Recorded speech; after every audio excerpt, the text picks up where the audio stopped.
the background for it, make it all white. Like, you don't have to use your company colors.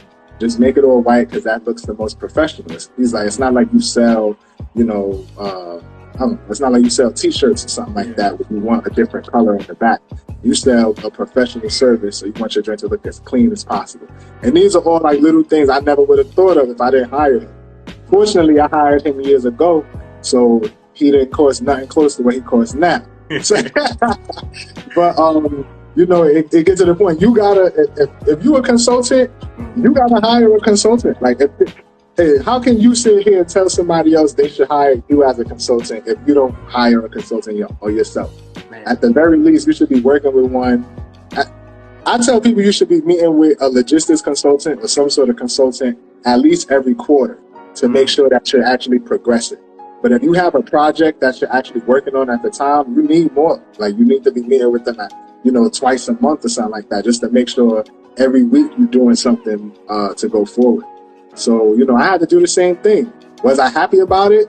Originally, no. But then once he was actually able to help me, I'm like, man, I should have been did this. I should have did this from the jump. I could have saved me a bunch of money that I blew on other stuff.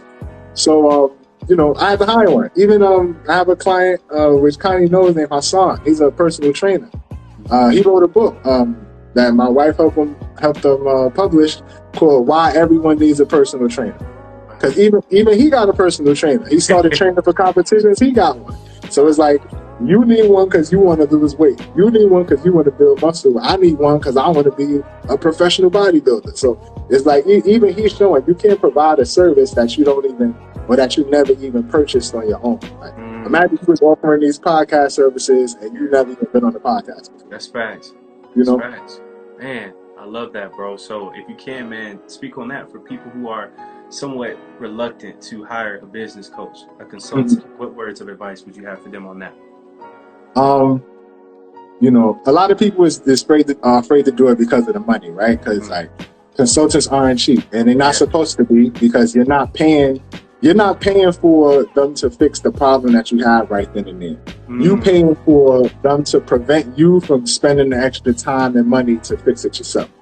So, you know, you could go on your own, start your own logistics consulting company, or like, I have a course that teach people how to turn their 9-to-5 experience into a consulting company. You could go ahead and do it yourself, and it might be cheaper, you know, in the first year. But in year 2, when you realize, damn, I ain't have my taxes set up the right way in year 1, that's going to hurt you. When you realize in year 2, damn, I didn't have my LLC paperwork done properly, and now I can't bid on these government projects, so I got to pay somebody emergency money to fix it. That's going to cost you in the long run.